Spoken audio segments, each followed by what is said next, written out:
ആരൊക്കെയാ ഈ ചത്തുപോയവര്? 150 വർഷങ്ങൾക്ക് മുമ്പാ. അന്ന് ഇവിടെ മൂപ്പ് ഭരിച്ചിരുന്ന പ്രതാപശാലിയായ ഒരു കാർന്നവരുണ്ടായിരുന്നു.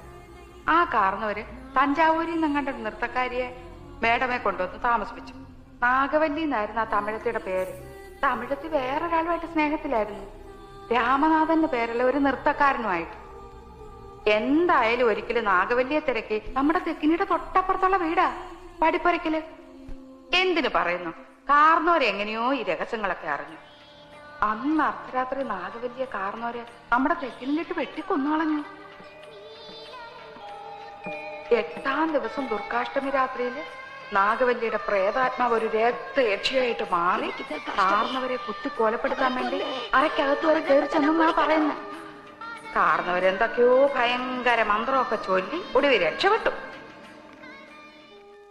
ആരൊക്കെയാ ഈ ചത്തുപോയവര്? 150 വർഷങ്ങൾക്ക് മുമ്പ്